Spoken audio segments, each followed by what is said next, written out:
Hello বন্ধুরা, আজকে আমরা দেখেছি যে মার্কেটে মিড এবং স্মল ক্যাপ এগুলো কিন্তু বেশ ভালো রকমই ডাউন ছিল। আমাদের ফেভারিট যেসব মিড ক্যাপ এবং স্মল ক্যাপ স্টক আছে তারা কিন্তু 2 থেকে 4-5% মতো ডাউন ছিল।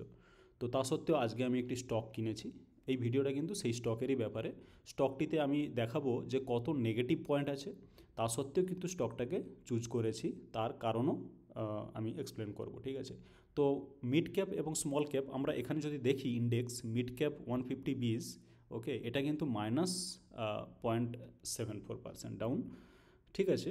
কিন্তু আমি যদি ওভারঅল ইন্ডেক্সের দিকে দেখতে চাই তাহলে কিন্তু আমরা দেখতে পাচ্ছি যে Nifty 50 is up, bank Nifty is up, IT বিজ 2.11% আপ।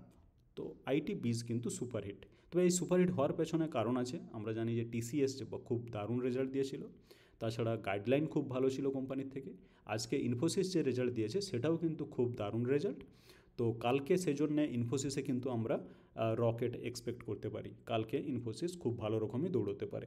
যাই হোক, আরেকটা সেক্টর যেটা খুব ভালো পারফর্ম করছে রিসেন্টলি সেটা হচ্ছে এফএমসিজি দৌড়ানোর পেছনে একটা কারণ আছে, সেটা হচ্ছে এই যে বাজেট আসছে, এই বাজেটে কিন্তু যে রুরাল ডেভেলপমেন্ট, রুরাল কনজামশান, এগুলোর দিকে কিন্তু নজর দেওয়া হতে পারে। এবার রুরাল কনজামশান বাড়লে এই এফএমসিজি সেক্টরের স্টকগুলো, ব্রিটানিয়া, হিন্দুস্তান লেভ, এগুলো কিন্তু খুব ভালো পারফর্ম করবে বলে ইন রিসেন্ট ফিউচার এটা আশা করা যায়, ওকে, বাজেটের উপর নির্ভর করে। তো সে কারণে এফএমসিজি স্টকগুলো কিন্তু রিসেন্টলি খুবই দৌড়চ্ছে। আমি যদি এফএমসিজির সেক্টরের আমি চার্টটা খুলি তাহলে কিন্তু দেখতে পাচ্ছি এটা 3 মান্থস। আমি যদি 1 মান্থ চার্ট দেখি তাহলে কিন্তু খুব সুন্দর বোঝা যাচ্ছে যে স্টকটা কীভাবে কিন্তু দৌড়েছে, ঠিক আছে, মানে ইন্ডেক্সটা কীভাবে দৌড়েছে, সে কারণে ভেতরে স্টকগুলোও কিন্তু দৌড়েছে।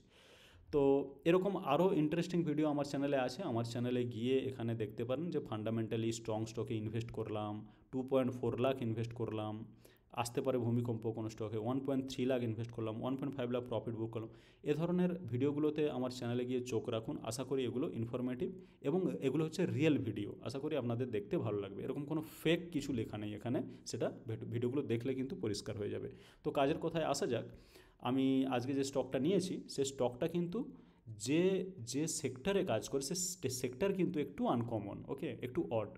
তো সেটা আমি এক্ষুনি দেখাবো। তো আমরা যদি এই কোম্পানির ওয়েবসাইটটাতে আসি তাহলে দেখতে পাচ্ছি যে পেছনে এগুলো কিন্তু চিংড়ি মাছ এবং বরফ এবং লেবু দিয়ে রাখা। আর একটু আমি যদি এখানে প্রোডাক্টে ক্লিক করলাম তাহলে আমি দেখতে পাচ্ছি যে চিংড়ি মাছ, এটা ফ্রেশ চিংড়ি, এদিকে আছে চিংড়ি, ওখানে বরফে রাখা চিংড়ি, ওকে। এই এই যে বিজনেস এরা কিন্তু কান্ট্রির মধ্যেও করে, আবার এই ফ্রোজেন ফুড যেগুলো সেগুলো কিন্তু এরা এক্সপোর্টও করে, কেমন। তো এক্সপোর্টে এদের পারমিশনও আছে।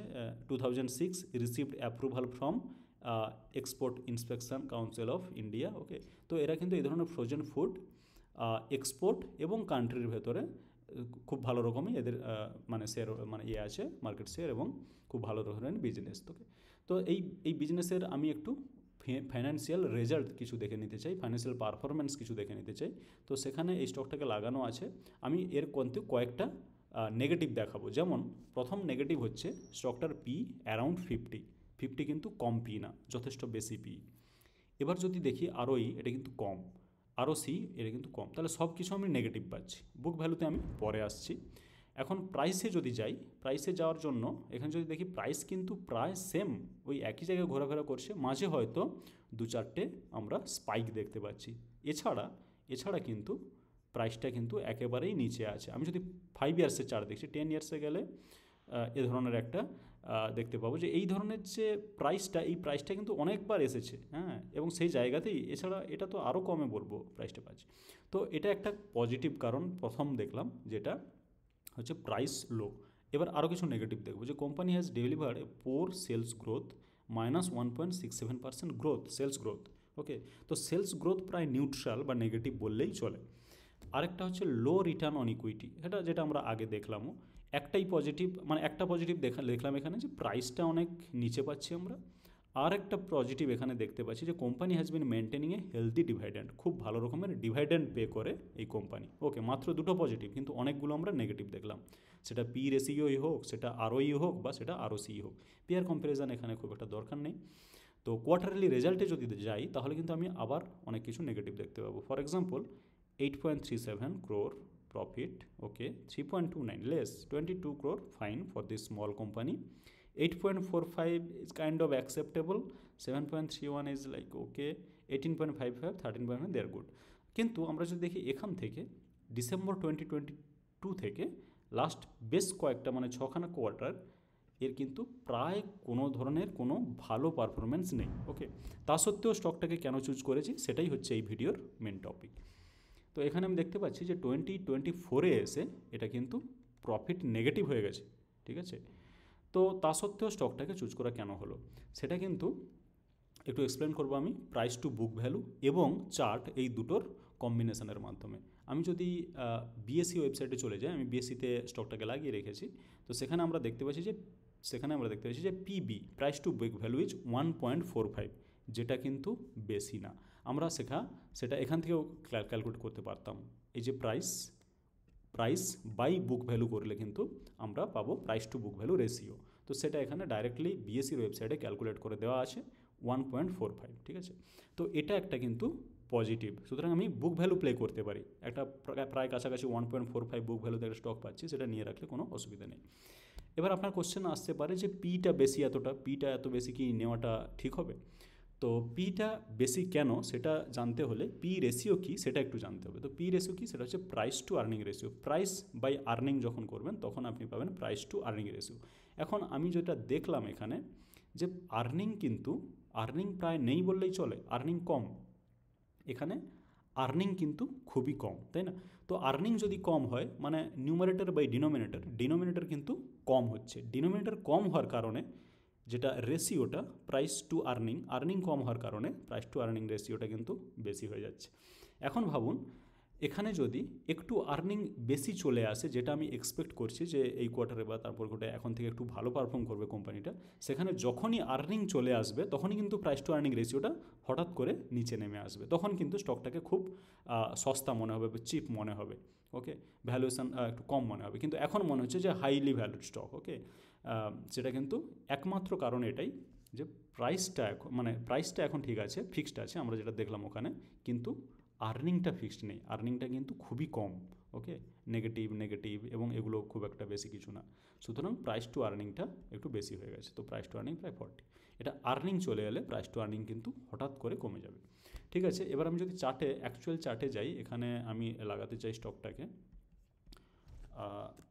অ্যাপেক্স, তো এটা আমি লাগালাম। আজকে দেখতে পাচ্ছি যে 2.49% আপ, মার্কেট এতটা ডাউন থাকা সত্ত্বেও স্টকটা কিন্তু 2.49% আপ। এবার আমি চার্টে চলে যাব, চার্টে গিয়ে আমি একটা জিনিস দেখবো যে 5 ইয়ার্স আমি যদি লাগাই, বা আমি যদি 5 ইয়ার্স লাগিয়ে একটু স্কুইজ করে নিই, আমি প্রথম থেকে দেখতে চাই, এইবারে ছবিটা ক্লিয়ার। এই স্টকটা আমি এর লাইফ টাইম লোতে পাচ্ছি, এটা 2017 এরকম একটা, মানে আজকের যা প্রাইস সেটা এই জায়গাতে প্রাইস ছিল, এবং আমরা দেখতে পাচ্ছি যে বেশিরভাগ সময়ই এই স্টকটা কিন্তু ওপরেই ছিল, সেটা একটু কমও হতে পারে। যেমন এখানে আমরা দেখছি যে 430, অ্যারাউন্ড 430, তো 230 থেকে যদি 430ও যায় তাহলে কিন্তু সেটা অনেকটাই রিটার্ন, ওকে। তো এটা হচ্ছে পিওর বুক ভ্যালু প্লে, এবং আমরা দেখতে পাচ্ছি যে স্টকটা আমি প্রায় 7 বছরের লোতে পাচ্ছি, এবং যে বিজনেসটা করে সেই বিজনেস কিন্তু কোনো খারাপ বিজনেস না, এবং এতে যেটা মার্জিন, এই মার্জিন কিন্তু খুব থাকে, ওকে। মাছ অনেক কম দামে কিনে এক্সপোর্ট করে অনেক বেশি মার্জিন রাখা যায়, 100 টাকা মাছকে 200 টাকা বিক্রি করা যায়, ঠিক আছে। তো আমার আশা যে এই স্টকটা দৌড়বে, তার কারণ এই যে পারফরমেন্স আমরা দেখতে পাচ্ছি, এখানে একেবারেই পারফরমেন্স ছিল না, এখানে একটু পজিটিভ পারফরমেন্সও কিন্তু অনেকটা বেশি করে দেখাবে মার্কেটের দিক থেকে। তো সেক্ষেত্রে আমি আশা করছি যে এই স্টকটা দৌড়াবে এবং স্টকটা ভালো পারফরমেন্স করবে financially in recent quarters, maybe this quarter itself, okay. তো এই ভিডিওতে এটুকুই। ভিডিওটি ভালো লাগে থাকলে ভিডিওটি লাইক করুন এবং চ্যানেলটিকে সাবস্ক্রাইব করে রাখুন, আর এই স্টকটিকে ওয়াচ লিস্টে লাগিয়ে রাখুন, ঠিক আছে, যাতে করে আপনি খুব ইজিলি ফলো করতে পারেন স্টকটাকে। তো ভিডিওটি দেখার জন্য আপনাকে অনেক ধন্যবাদ।